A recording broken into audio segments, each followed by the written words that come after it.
Greetings, ladies and gentlemen, and welcome to my new video. This time we're doing the Yu-Gi-Oh! Timeline and watch order. And the only reason I'm doing this is because Dylan from Yu-Gi-Oh! Everything refuses to do it himself. So I believe that I found a way to connect these shows, Yu-Gi-Oh!, Yu-Gi-Oh! Duel Monsters, GX, 5Ds, Zale, Zale 2, Arc V, Vrains, Sevens, and Go Rush together, in addition with the manga incarnations and some filler characters, such as Rebecca Hopkins here, and even I got OCG structures and OCG stories to connect. So how is this possible? Well, the Yu-Gi-Oh! Manga is a series that exists within the story of OCG structures. Where's my evidence for this? Well, OCG structures is meant to take place in the real world, specifically 2019, but through the eyes of a child. That is why, even though they have card shops, events that take place, they have pack opening, they still do the dual disc plus the hologram thing. Not because it's actually what's going on in the story, but because what I think is that Yusa is imagining it. In reality, they're just sitting at a table playing cards. And the anime was adapted to a show that Yusa and the others watch. And my justification for this is that at one point in the OCG Structures manga, in one of the chapters, they show characters doing costume play of the Knights of Hanoi from Vrains. So what I can see is that the OCG stories, however, is used as a basis for the games that they play, which is why the Egyptian motif is dropped from the original series after DM, effectively. In addition, the OCG stories already existed. It was called the lore for the longest time. However, because of the fact that somebody wanted to culminate it and make it one whole thing, our good friend Shin Yoshida, we have this as the basis to explain the future of the show. And this is how we connect every single medium. In fact, I can even connect the video games, but the problem is that the video games are so difficult to do that it would take me a bit longer to do so. As for my justification, well, we have at the top left and top right, we have Kazuki Takahashi creates the Yu-Gi-Oh! Manga in 1996. The Yu-Gi-Oh! Anime is made in 1998 by Studio Toei. And then from here, OCG Structures is created in 2019. And then this is where the timeline starts to split apart. So effectively, the OCG Structures manga, as I say, is real life world, but through the eyes of Yusa, which is why they have some fantastical elements, when in reality, it's just these guys, being little kids. As for OCG stories, well, it's based on the fictional story, so there's no real year wherein that takes place. It's more along the lines that somebody just came up with the lore. And from here, it splits into two.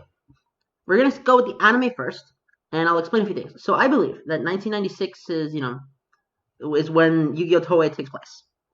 And the reason for that is that it was created as a contemporary. They didn't exactly have any futuristic elements in the original Yu-Gi-Oh! Manga until after Chapter 8 with the dueling box and whatnot. But prior to not even Chapter 8, Chapter 60, Volume 8, they introduced the new elements. So from the early on, it seemed to be a story about a kid with gambling problems with an Egyptian motif that just skyrocketed into this card game series. And I think that's the case in both the manga and the anime. As for Duel Monsters is the hardest one to explain, but it does take place in 1997. It would have to for DSOD to make any sense.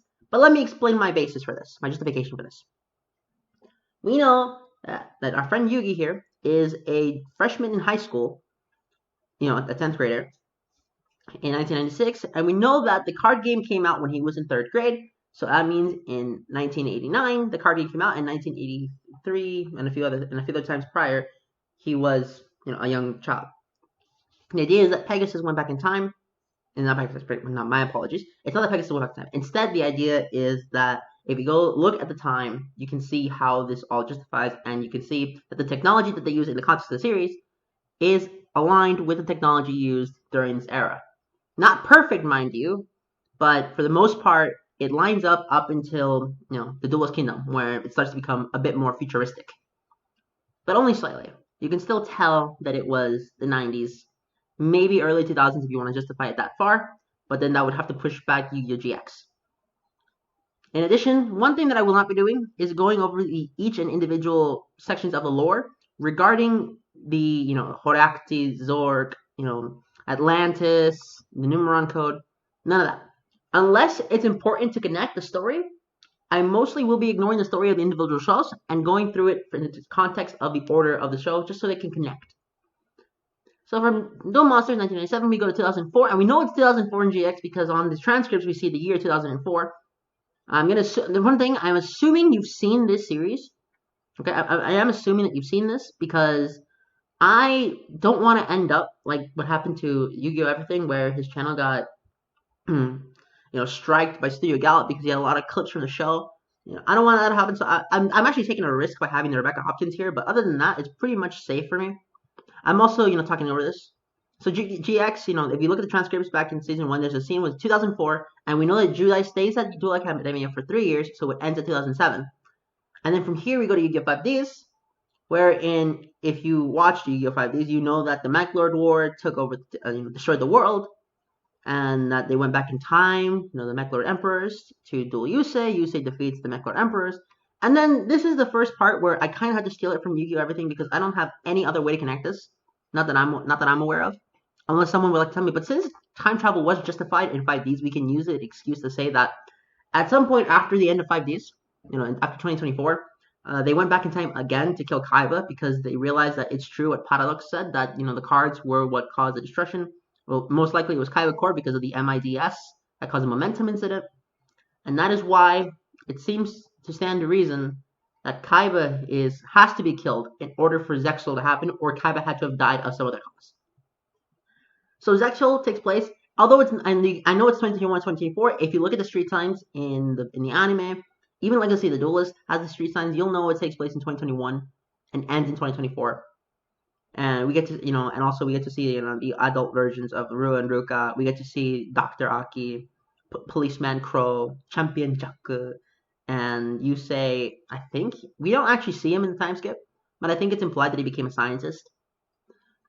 As for Zexal, we know that it has to take place post 2950 because the characters from GX prior have to be dead in order to work. Otherwise, we wouldn't have statues of characters, like the Black Magician, Garu, Neos, and Red Eyes, and all those other monsters. But if you notice, there's no synchros in Zexal, so I believe that they did have to kill Kaiba, because I believe that Kaiba did create the synchro mechanic. And that is another theory that I'll explain in a different video, but that is part of it. I believe that Kaiba did invent the synchro mechanic, which is why, because, okay, I'll just explain the theory. In the Bonds Beyond Time movie, Kaiba goes back in time, Yugi sees the Synchro Summon, and then the Synchro Summon is recorded in the Kaiba Corp Duel Disc, and Kaiba obviously has access to those Duel Discs matches, he has access to the duels, and he saw this interesting new summoning mechanic that he's never seen before, and that's how he created the Synchro mechanic. That is the theory of how, why they needed to kill Kaiba, because if Kaiba creates the Synchro mechanic that early, then what ends up happening is the Mech Lord disaster all over again, and we can't have that. So we go to Zexal, and that's why it's in 2950, but it has to be after that, because, no characters may be alive. And from Zexal we go to Arc 5.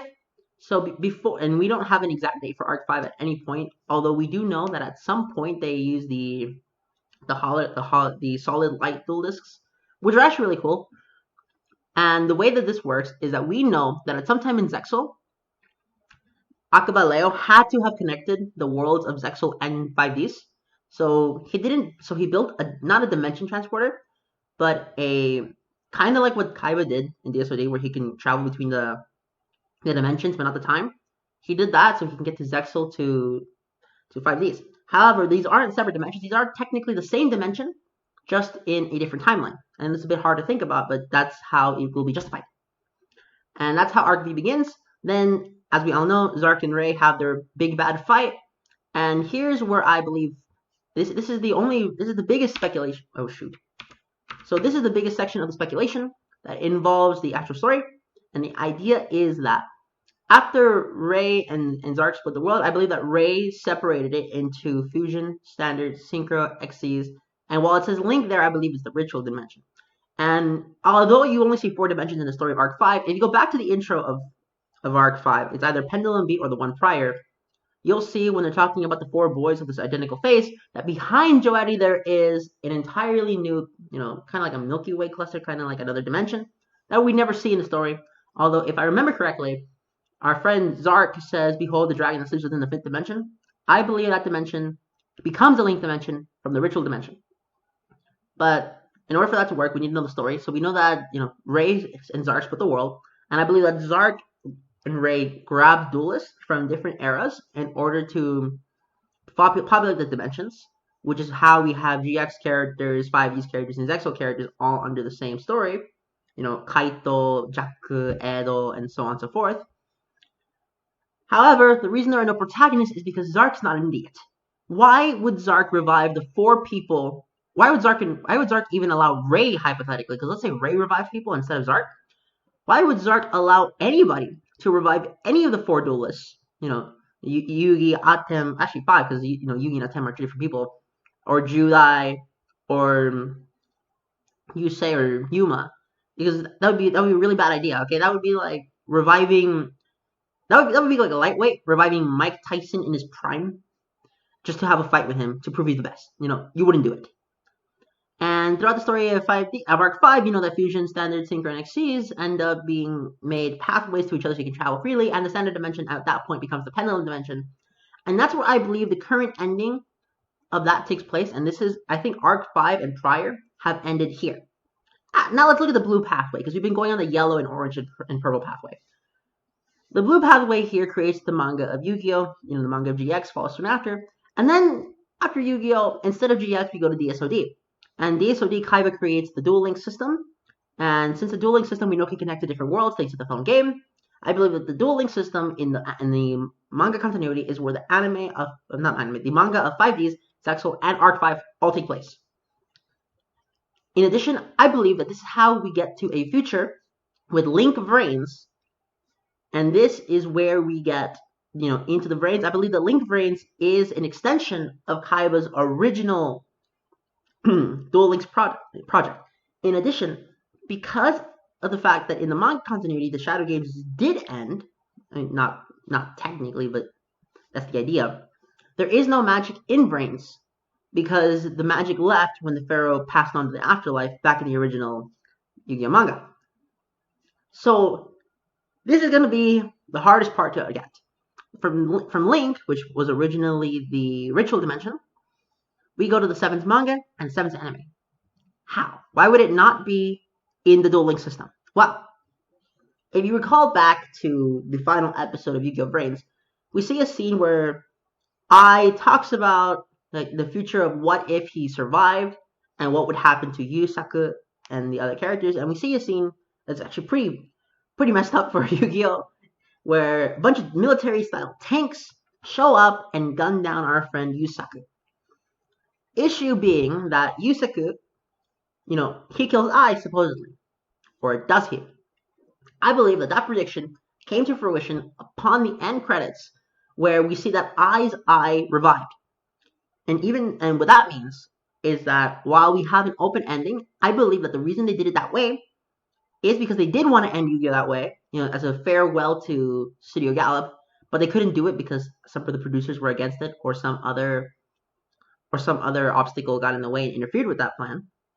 That seems to be the logic we're going on. I believe that Yusaku did get shot, but it was told to us in a very vague way, so as to be able to air it, because it's still a children's show after all. And then, if you remember, also in episode 120, we know that the Link of Brains has this new, little nexus thing that, according to Ai Zaizen, can connect to other worlds. And I believe those are the worlds of the 7th manga and the 7th anime. In other words, I believe that the 7th manga and the 7th anime and Go Rush all take place within some sort of Matrix-like version of Link of Brains. And that is why the 7th anime and the 7th and Go Rush, as far as I'm aware, don't seem to have any magic, but instead rely on the scientific fiction, sci-fi-esque elements. Which would explain why in some scenes, Nail can be seen doing some crazy things back in 7s, where supposedly he kicked, Yuga, Katsuhisa, Romin, and a few other characters outside of his providence without the use of magic. And it could explain, how the characters, somehow happen to have this impossible topography, okay? Because if you go back and actually analyze the landscape of the Goha building, there's no way, based on the topography, that it plays out the way it does in the anime. And while I don't want to show the blueprints, I'm telling you because it would just take way too long. What I'm trying to say is that there's no way there's an underground section at the Goha top office building, in addition, which can take them down, that no one would notice. That would be that secret considering the size of that room. in comparison to the actual size of the building. In addition, it would explain how these characters are able to change their key cards, their ID cards, into other cards, such as when Yugioh changed his ID card into a Seven's Road Magician copy without the use of magic. He didn't use magic, and we never saw him use a computer like he did in the last one, where he made, the maximum overroad. So I believe that he's using the fact that they are in a virtual world from beginning to end in order to change all those abilities without the need of magic. That would also explain how he survived the meteor crashing into his dual disc, because realistically that should have killed him. He's a regular kid after all. And Go Rush takes place after the 7th anime in another version. So I made a joke. So before that, we need to talk about the watch order. So if you ask me, the best watch order for this, after pondering it for a while, would be Season 0, Episode 1 to 3, then the Season 0 movie, Season 0, 4 to 27, then Duel Monsters, and I put 1 to 42, but you can actually skip Episode 1, as it is technically a repeat of Death Tea. And you can skip some of the other episodes, and you can skip the episode where Yugi goes against Shadi, as that technically happened in Season 0, and you can skip the episode with Bakura dueling the Pharaoh in Duelist Kingdom, because it technically is a repeat of the Monster World game from Season 0. But the reason that happened is because they needed to find some way to connect those elements into the story of Duel Monsters. Season 0 was of a different corporate company. Now, Season 0 was done by Toei, whereas Duel Monsters was done by Gallop. Then the Pyramid of Light movie. While the Pyramid of Light movie is not canon, it could be canon, but, as far as we're aware, it's not. I do still want you guys to watch a lot of the Yu-Gi-Oh story, because I think that the Yu-Gi-Oh story is very fascinating. Even, in fact, the Pyramid of Light was my first introduction to Yu-Gi-Oh, if for those of you guys who aren't aware. Then from 142 of DM to Pyramid of Light, you go to 143 to 224 of Duel Monsters, which is where the end. Then you go GX 1 through 18, pretty full. And then, in order for this justification to work, we know that 5Ds and Zexal would have to take place at the same time in an alternate timeline. So the best way to do it, because while I really like 5Ds and I really like Zexal, I think that Zexal gets kind of grating after multiple straight watch throughs.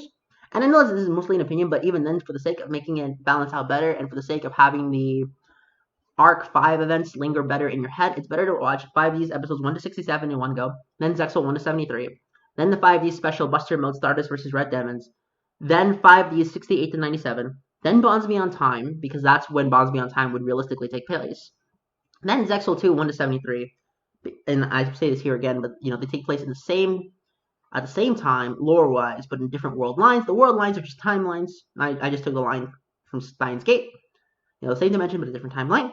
Then 5D's 98 at 154, just to end it. Then Arc 5, 1 to 48, and that's the end of the original Dimension timeline. And then optional, because I know not everyone has the time to just read the DM manga. Then I said read the GX manga after, but reasonably you should read the GX manga. Then Dark Side Dimensions, watch that movie, and it explains the ritual dimension where all the DM characters were sent after the anime for the movie being canon, and explains the smartphones, because in the movie of DSOD, supposedly it's 1998, yet there's smartphones, which makes no sense. And my only justification for it really is that the manga story actually managed to take place in a way that the technology developed more quickly in the manga as it did in the anime. Because in the manga, we had this giant space tower that ends up taking Kaiba to space, and we have the dimensional particles, which were introduced by the planet characters, and none of this actually exists in the main anime timeline. And this would also explain why there's no Brains manga. But after DSOD, optional, you can go play Duel Links, or just read GX until Arc 5, although you should have already read GX by the time you finish DSOD. Or not, you don't have to read the manga. Then from the Arc 5 manga, you go straight to Brains, because once more, it seems to me that Brains takes place, after DM, but long in the future, like really, really long in the future, considering the technology is just so much more advanced. And it would explain why none of the DM characters are there, because it's so long in the future, they're probably all dead of old age. And then optional, we can get the 7th manga, and then 7's 1 to future. This watch order was made before Go Rush came out. This watch order was made back when 7's was in episode 60-something. And I didn't really, and I just wanted to say is that after 7's, you just watch Go Rush, and that's it. So now that I've presented my theory, the watch order, and the timeline, I want you to say this to this guy. You get everything. I challenge him to either disprove me or make his own, because the only reason I made this video is because this man right here in the center, Dylan from New Jersey, does not want to make the timeline video that he promised to make a long time ago. And one more thing, just so that someone can make fun of me later, I believe that Goha Yuka, Mizuki Kotori, and Kirishima Romin are aesthetically pleasing. That's an inside joke for these guys who watch Yu-Gi-Oh! 7, Yu-Gi-Oh! Go Rush, Yu-Gi-Oh! 7's Up, Crazy Eights, his podcast where he talks about the episodes, and that's the only reason I made this video. Now, as for the timeline of the watch order, that's pretty much done. You can stop watching it if you want. But this is just to explain a joke I made back in April 13 of 2022. I said that the hottest take I could have was Queen being the one to start the war in Go Rush. And these guys laughed at me. However, I will give my justification. Since I believe that 7's Go Rush and 7's manga all take place within the Link of Reigns, there is some justification for Queen being the one to start the war, because while we never saw her, technically die, we did see that she was put in a coma. And maybe from that coma, she could have been sent, to later incarnations of the Link of Reigns and managed to hide in the Nexus where the 7th anime takes place. And the Go Rush anime somehow ended up on Belgear Cluster. And my theory is that she ends up getting with Otis. Okay? That's my theory, that she ends up with Otis. And the two of them plot all of this to start the war. That is my theory so far. In addition, as for who I believe that Odo Yuhi and Odo Yuka are, I believe that, and I would have just gone with Dylan's theory that, it's just some later character that we haven't met yet. But that theory is only really true in real life. Occam's razor really does, affect real life a lot more than it does fiction. But this is a fictional story. I figured let's have some fun with it. I believe that Yuga ended up with Yuka and not Asana. And my reason being is that I think Asana ends up with Haruchi at one point. Haruka at one point. And that wasn't really my theory. That was more of the fact that I have a friend, Mark854, he's the one who came up with that theory, and he explained it to me, and I kind of agree with it. It would take a bit while to explain, but I believe that those two end up together. And then I believe that Romin and Tatsuhisa end up together, and that the reason that the Sogetsu twins and the Sogetsu Manabu is not friends with the Odo twins is because at some point, and this is where my theory kind of ends up, I believe that our friend Gakuto here ends up with Nanahoshi Nanaho, and that Yuga could not forgive him and pretty much made it so that their kids could not be friends. I'm not saying that Odo Yuki, Odo Yuga are Yuga's kids. I'm saying that they're his grandkids. How do we get there? I believe that Odo Yuga and Yuka Goha's son somehow ends up with Tatsuhisa and Romin's daughter, and that's how we get the Odo twins to keep their names, and that is why some aspects of Yuamu end up looking similar to Romin and Yuka. And of course, if you look back at the intro of Go Rush, at the very start where you see Yuki, he kind of resembles Tatsuhisa a bit. And then, they got to keep the last name for Odo, and that's how you connect all four of those characters to the story. And I know it's a bit weird to pair up Yuga with Yuka instead of Asuna, but after having it explained to me why Asana would end up realistically with Haruka instead of Yuga, it made a lot more sense to me. So that is the explanation of my joke and how I believe that Queen is the secret villain of the Go Rush and that she started the war. And I highly doubt they're going to do that. I really, really do. But if I was the one writing it, I would totally make Queen the villain simply because I wanted to get a redemption. I was really looking forward to Queen and Reigns, and while I admit that her Allure Queen deck was really cool, it wasn't enough to save her character.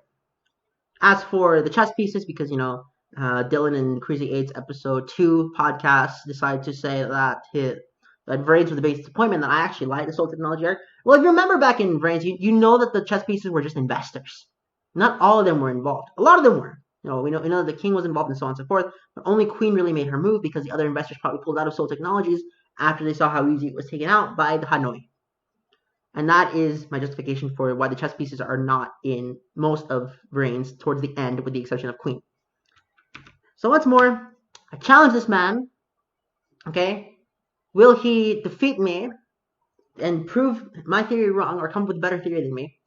Or will he falter like Roman's kitchen skills when left unsupervised?